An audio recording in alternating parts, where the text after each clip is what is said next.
Polska wygrała wojnę i mimo to była bliska porażki. Z powodu własnej technologii. Brzmi jak paradoks, ale w realiach wojny totalnej paradoksy zabijają najszybciej. Wiosna 1941 roku. Polska flaga powiewa nad Kremlem, a polskie patrole kontrolują zrujnowane ulice Moskwy. Dysponujemy technologią roku 2025, przewagą informacyjną, precyzyjnym uderzeniem i wiedzą, która wyprzedza epokę o 80 lat. Paradoks tej sytuacji jest jednak porażający. Choć Polska militarnie upokorzyła dwa największe totalitaryzmy XX wieku, wojna wciąż nie jest wygrana. Stoimy w samym sercu rosyjskiej zimy, posiadając najnowocześniejsze uzbrojenie świata, które z każdym dniem staje się coraz trudniejsze do utrzymania w sprawności. Aby zrozumieć ten krytyczny moment, musimy cofnąć się do 1 września 1939 roku. To wtedy doszło do wydarzenia, które zmieniło bieg historii. Całe państwo polskie wraz ze swoim potencjałem militarnym, przemysłowym i ludnością z roku 2025 zostało przeniesione w realia przedednia II wojny światowej. Skok technologiczny był dla agresorów szokiem, którego nie mogli przetrwać.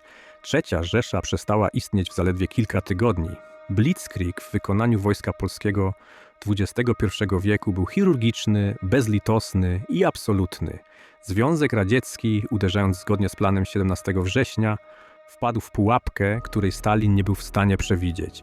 Polskie lotnictwo wielozadaniowe, pociski manewrujące i przewaga w komunikacji pozwoliły na błyskawiczne przeniesienie działań na terytorium wroga. Polska ofensywa nie zatrzymała się na dawnej granicy. Armia ruszyła na wschód, zajmując Moskwę jeszcze przed nadejściem pierwszej zimy. Jednak to, co wydawało się ostatecznym triumfem, stało się początkiem najbardziej złożonego kryzysu w dziejach państwa. Związek Radziecki nie skapitulował. Mimo utraty stolicy i ogromnych strat w ludziach, machina stalinowska wykonała manewr, który zneutralizował polską przewagę technologiczną.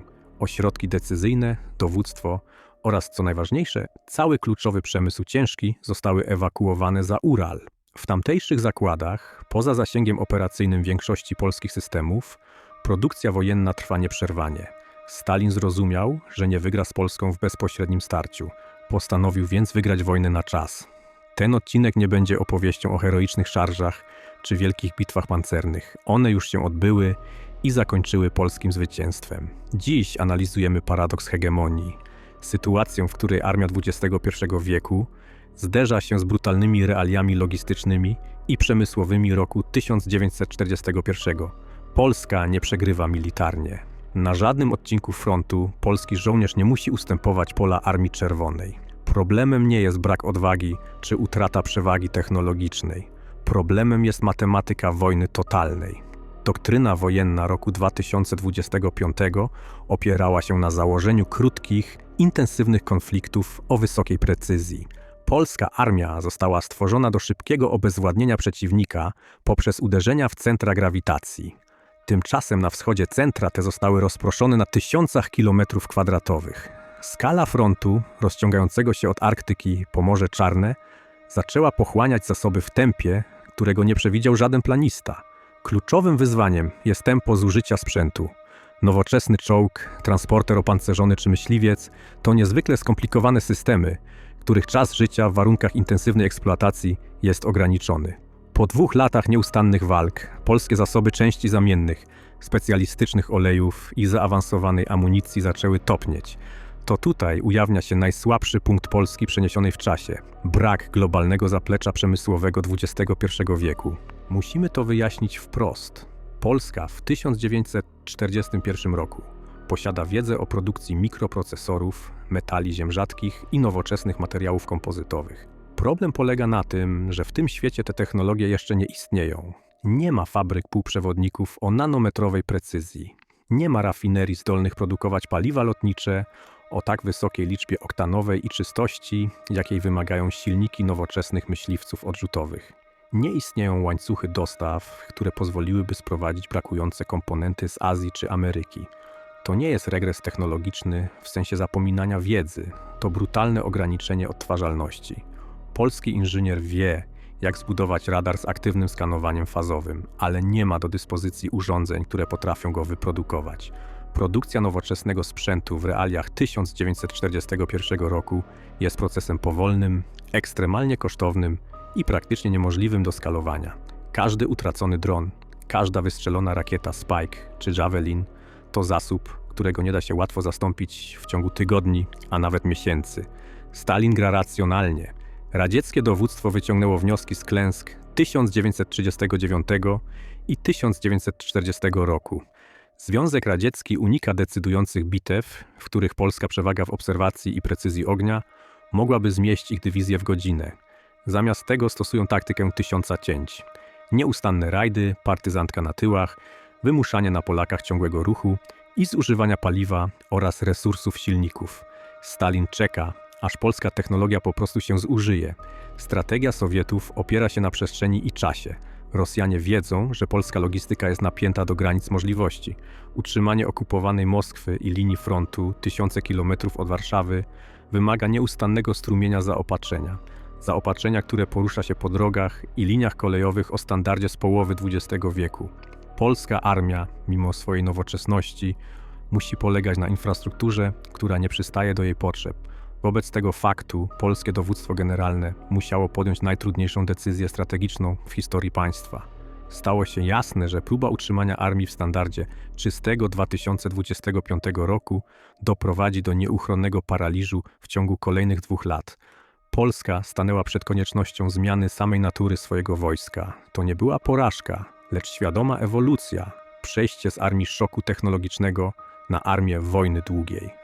Zaczęto rezygnować z najbardziej zaawansowanych systemów tam, gdzie nie były one niezbędne. Polskie zakłady rozpoczęły proces odtwarzania i przebudowy sprzętu, łącząc wiedzę o nowoczesnej balistyce, metalurgii i ergonomii z rozwiązaniami mechanicznymi możliwymi do wykonania w realiach połowy wieku. Nie były to nowe konstrukcje, lecz wtórne platformy bojowe składane z odzyskanych podzespołów, przebudowanych kadłubów i uproszczonych systemów, zamiast silników sterowanych komputerowo. Zaczęto montować prostsze, wytrzymałe jednostki diesla, które mogą pracować na gorszej jakości paliwie. Zamiast systemów kierowania ogniem opartych na procesorach najnowszej generacji, wprowadzono zaawansowaną optykę i uproszczone kalkulatory analogowe, które wciąż dają ogromną przewagę nad radzieckimi celownikami, ale są możliwe do powtarzalnego odtwarzania w polskich zakładach. To proces optymalizacji dla przetrwania. Polska rezygnuje z doskonałości na rzecz masy i trwałości. Wiedza z 2025 roku jest wykorzystywana do projektowania maszyn, które są 10-krotnie prostsze niż ich pierwowzory z przyszłości, ale wciąż wystarczająco nowoczesne, by zachować asymetrię na każdym szczeblu taktycznym. To nie był przełom, to był kompromis, nazwany dla porządku technologią 2,5. Jest to broń, która nie potrzebuje satelitów GPS, by trafić w cel i nie wymaga globalnej sieci serwisowej, by wyjechać z garażu. Największym ograniczeniem nie była już wiedza ani projekty, lecz liczba ludzi, którzy potrafili utrzymać te systemy przy życiu bez zaplecza epoki, z której pochodziły. Zmienia się także taktyka. Polska rezygnuje z głębokich uderzeń pancernych, które są zbyt kosztowne logistycznie. Nowa strategia zakłada stworzenie strefy śmierci wzdłuż linii frontu, nasycenie wojsk piechoty nowoczesną bronią strzelecką, noktowizją i prostymi dronami rozpoznawczymi, które da się odtwarzać w liczbach wystarczających do nasycenia pola walki. Polska zamienia się w fortecę, która nie pozwala przeciwnikowi na żaden ruch, jednocześnie budując potencjał przemysłowy wystarczający, by wojna nie zakończyła się z powodu wyczerpania. Stalin, widząc tę zmianę, staje przed nowym problemem. Jego plan opierał się na założeniu, że polska technologia wygaśnie jak bateria w telefonie. Zamiast tego widzi przeciwnika, który adaptuje się do nowej rzeczywistości. Polska nie cofa się do poziomu 1941 roku. Polska przeciąga standardy przyszłości w realia teraźniejszości, tworząc nową, hybrydową potęgę. W tej wojnie nie chodzi już o to, czy polski Leopard 2 zniszczy radziecki czołg T-34. To oczywiste. Prawdziwe pytanie brzmi inaczej. Czy Polska zdoła przestawić całą swoją cywilizację na tryb wojny długiej, zanim świat zorientuje się, że właśnie rodzi się nowy hegemon? Bo od tej chwili konflikt przestaje być tylko wojną ze Związkiem Radzieckim. To wojna z czasem, wojna z masą, wojna z ograniczeniami tej epoki.